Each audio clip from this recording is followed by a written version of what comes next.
You're listening to Too Much on Her Plate, the podcast for smart, busy women who are tired of running on the hamster wheel and are ready to create freedom from overeating and emotional eating. I'm your host, clinical psychologist, author, and a smart, busy woman too, Dr. Melissa McCreary.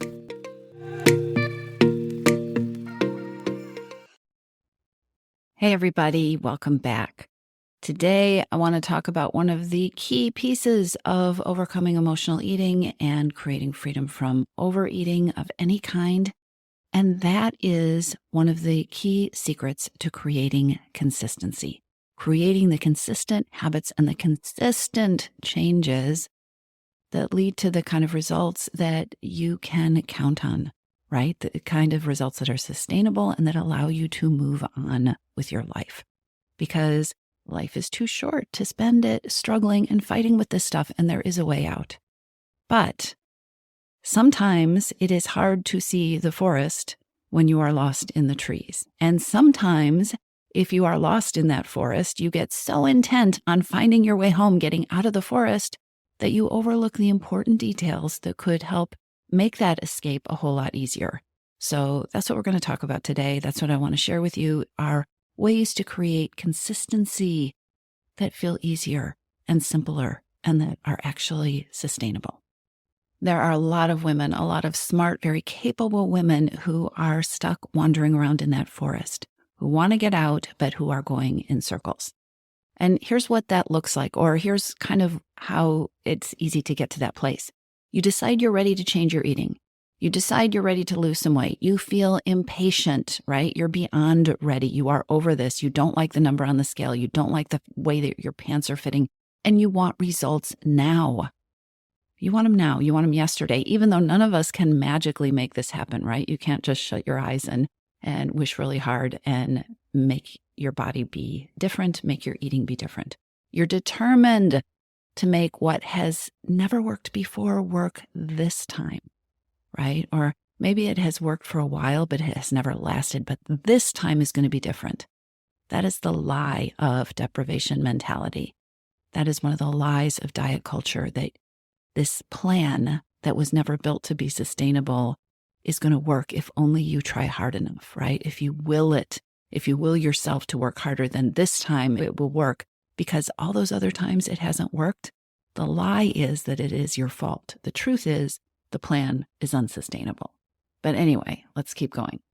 So you're determined to make what has never worked work this time. Your eyes on the prize, right? You've decided that that is the goal, whatever that goal is. It's a number on the scale, or it's a pair of jeans that you want to easily pull on. And this becomes your project, right? You're going to get to that goal. Here is a very simple basic step that gets overlooked or completely disregarded by a lot of very smart, amazing women. And when this happens, when you skip this very basic idea, your results are going to plummet. They either will never happen or they won't last. And this mistake that I want to talk with you about today is absolutely where vicious cycles and that whole yo-yo weight loss cycle and yo-yo eating cycle, this is the place where that cycle is born. When you start putting into place what I'm going to share with you today, you will start creating something entirely different from that whole cycle. You in the forest going around in circles, right? Running on that hamster wheel. Oh, so many metaphors. But when you start implementing what I want to talk about today, it will feel different. It will be easier. I guarantee it. And the results that you create, they're going to be so much more likely to last. The eating habits that you change will become more automatic. They will become more a part of you. The new ways of thinking, the new ways of doing things. You won't have to be endlessly thinking about all these new things and coming up with the will to follow through.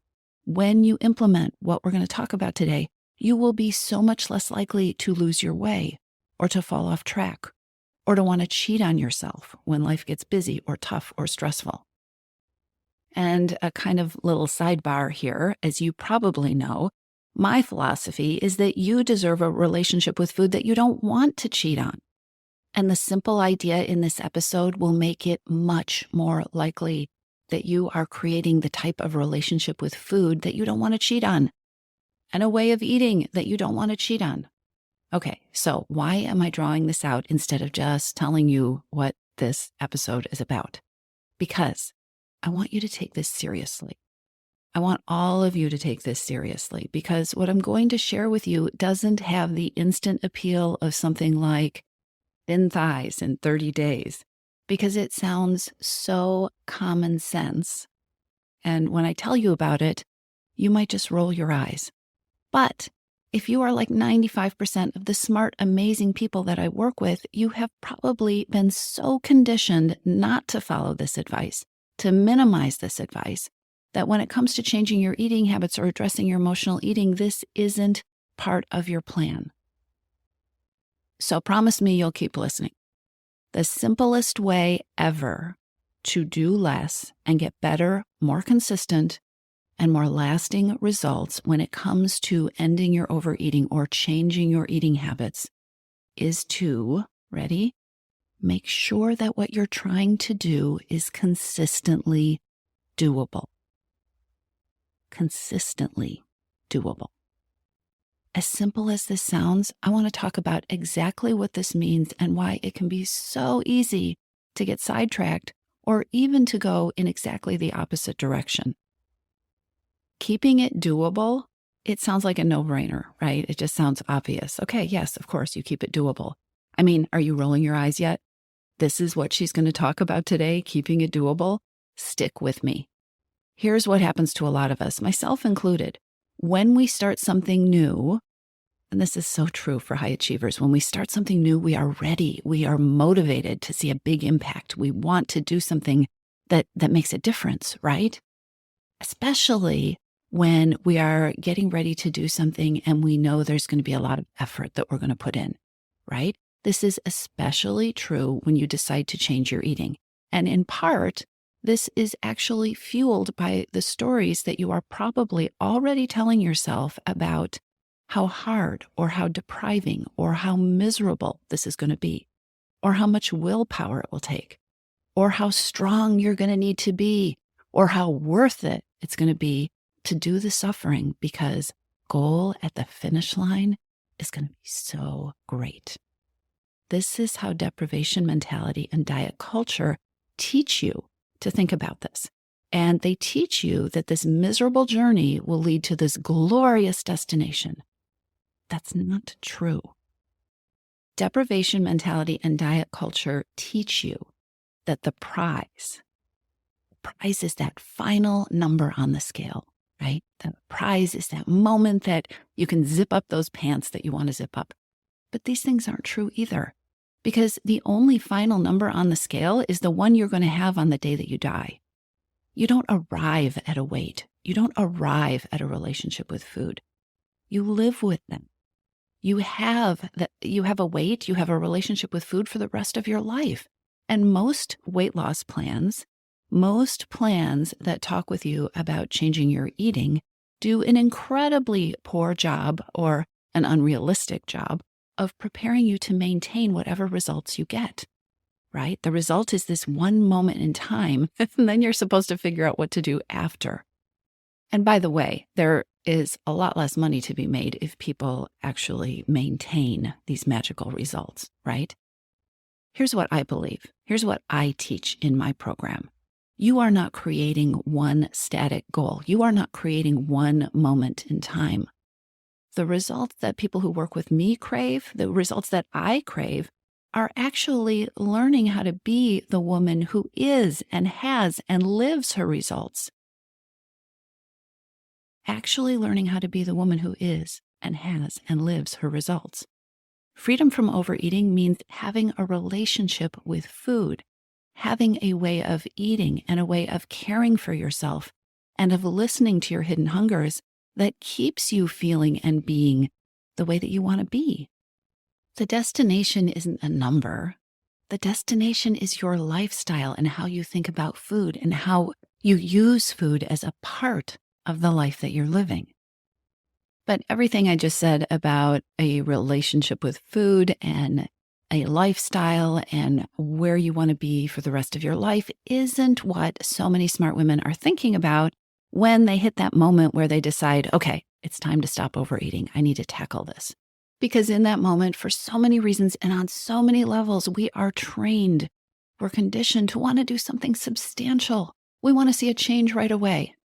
And a big part of this is human nature. I know that when I start something new, I'm at the peak of my energy and my enthusiasm for that project, right?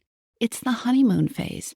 And so what happens to a lot of women when you start thinking about making changes with your eating is that there's a tendency to create those first steps and to create a set of expectations that are not really the right size for the rest of your life. There's a tendency and an enthusiasm to pick a goal and a set of steps that you're going to take that you can follow for a day or even for a week, and they feel dramatic, but they are not goals and steps that you can ever keep up with for the long haul. The plans that we tend to set for ourselves when we're coming from this type of honeymoon, excited, motivated, hyper-motivated energy, they end up leaving us feeling exhausted and unenthusiastic about whatever it is that we're trying to do, long before it ever becomes a habit. And this is so critical to think about when you are specifically talking about changing your eating, because changing your eating is not a short-term goal. Again, you and I are going to have a relationship with food for the rest of our lives. We are going to be eating for the rest of our lives. So if you are somebody who tends to feel dread or you want to procrastinate whenever you think about addressing your eating or your weight, this is a sign that I'm talking to you. This is a sign that you very well may be falling into this tendency, and it is absolutely impacting your motivation and your energy and your ability to create lasting long-term results that feel good and that fit you. One of the best ways to create successful change, comfortable, successful, permanent change, is to build habits that become so ingrained you stop even noticing them, right? So for instance, when I wake up in the morning, I walk into the bathroom and I brush my teeth. It is not a decision. It requires no willpower. It's a habit. That's the kind of ease you want to create if you want to create lasting change with the way that you're eating. And this starts when you begin with a plan, a behavior that is something you can and will continue to do consistently. This is the kind of ease you want to create. And the way you do that, and this is backwards from how your brain is likely to think about it, but the way you do that is you start small enough that you can stay consistent. Not big enough that you can instantly create dramatic results for one moment in time. Start small enough that you can stay consistent. In the beginning, the ability to be consistent is so much more important than the size of whatever it is you are trying to do, or the size of the result that whatever it is you are trying to do is going to create in that moment. Remember, you are at the beginning. So what do simpler and doable look like when it comes to creating freedom from overeating? Now, here's another place where this isn't going to feel appealing to that part of your brain that wants instant results. Because some of what makes creating freedom from overeating doable and lasting and feel good and easy isn't even about the food. It isn't even about what or when or what not to eat. So much of what makes creating freedom from overeating doable is addressing the reasons that you're eating in the first place. And one of the reasons that busy women overeat is that food has taken the place of self-care and taking time for yourself. This is a major hidden hunger that trips us up. And if you don't know about hidden hungers, I'll put the link to the quiz in the show notes, because if you haven't taken it yet, you absolutely need to. So one of the reasons busy women overeat is that food takes the place of other things, one of which is self-care, or, well, I guess two, self-care and taking time for yourself. When you aren't getting nourished or fed in other ways, food becomes even more appealing. When you're busy or stressed or exhausted, it is so easy to conclude that there just isn't any time for you, right? Your to-do list is a mile long and you just can't see how you will ever be able to carve out time for yourself or nourish yourself or your spirit or just take care of you. When this happens, when you find yourself in this place, you might feel even more overwhelmed by how impossible it all feels. And so there's this cycle. You feel overwhelmed, you see things you need to do, you want to take care of yourself, it feels impossible, stress builds, and you might feel even more pulled to overeat, right? The cycle that leads to overeating can lead to more overwhelm and more overeating. Feeling like what we need or want is impossible, when you're in that place where you can see what you need and what you want and it feels like it's impossible to have, that itself can be a trigger to overeat. It can also be a trigger to quit on yourself. It's impossible. I can't have what I need. I can't tell you how many women have told me, yes, I know I'm stress eating, but I can't do anything about the stress, right? So I'm stuck. And that is a trigger to overeat. It's a trigger to quit on ourselves. There's nothing I can do about it. So, here I am. Feeling like what we need or want is impossible can also be a trigger to jump in with something so dramatic and unsustainable because we go into this, okay, I'm just going to do it. I'm going to grit my teeth. I'm going to just do it. I'm going to be a superhero, right? And so here's what I'm going to do. I'm going to nip this thing in the bud. I'm going to lose the weight. I'm going to make this drastic plan. And that is also unsustainable. Here is some important, so important retraining for you and your brain. And it will take practice, but this is so important. When it feels like what you want or need is impossible, ask yourself how you can make what you are trying to do smaller. I'm going to say it again. When it feels like what you want or need is impossible, ask yourself how you can make what you are trying to do smaller.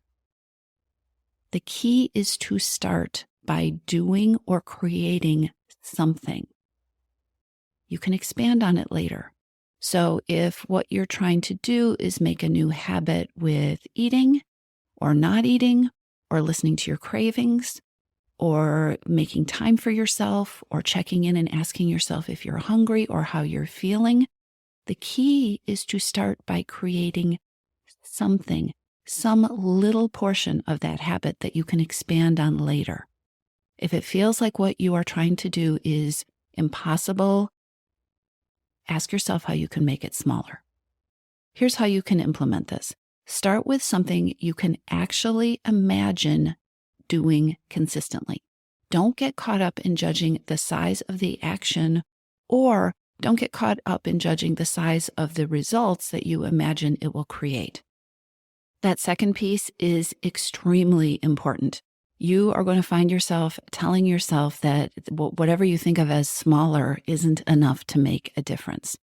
I work with so many women who amaze themselves with the power of this strategy of making something smaller, and they have to fight back against that feeling of it's not enough, or that thought that, well, if I'm going to do this, I might as well add on 12 other things that are not sustainable, right?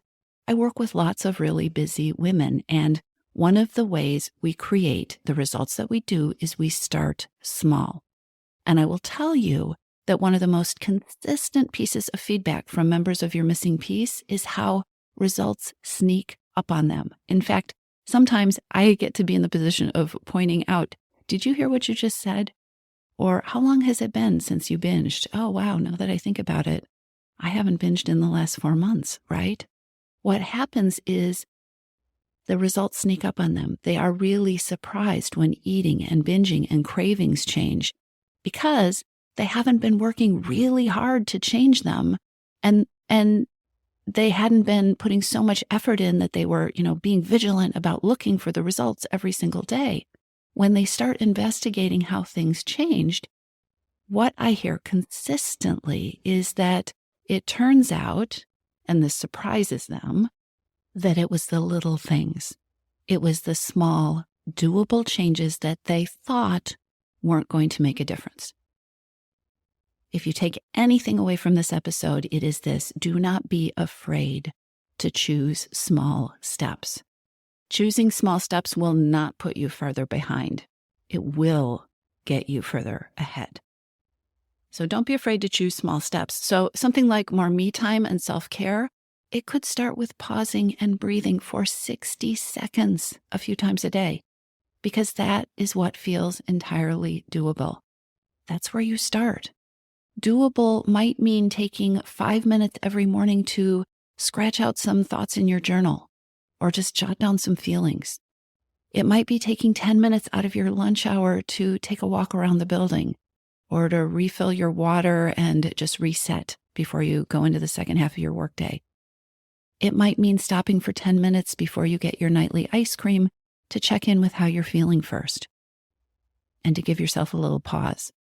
I know it feels weird. I know it feels like it's not enough. I know your brain is going to tell you, you should do more.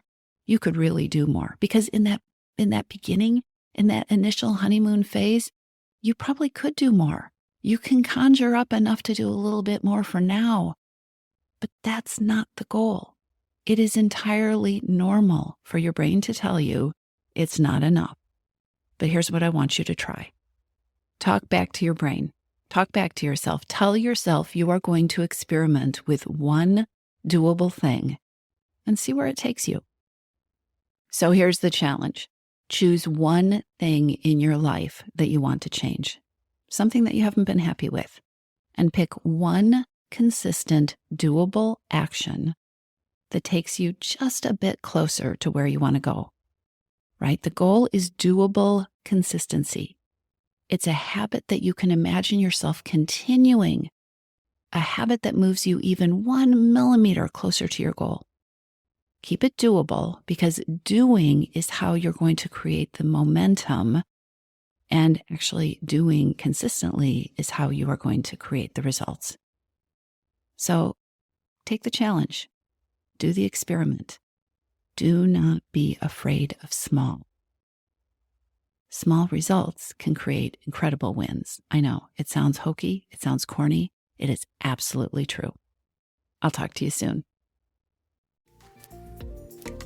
If you're ready to lose your overeating and emotional eating habits, and you are ready to step into a relationship with food that fits you, one that doesn't rely on willpower and deprivation, then now is the time to join your missing piece.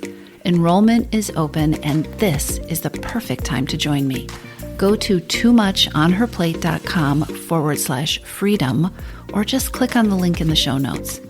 Your Missing Piece is the program where I show you step-by-step how to create freedom from overeating with a unique combination of psychologist-designed, personalized work with me, coaching, and smart strategy. You'll learn how to reclaim your power, ditch the diets, and create results that are built to last. Check it all out at toomuchonherplate.com/freedom, and I'll see you inside.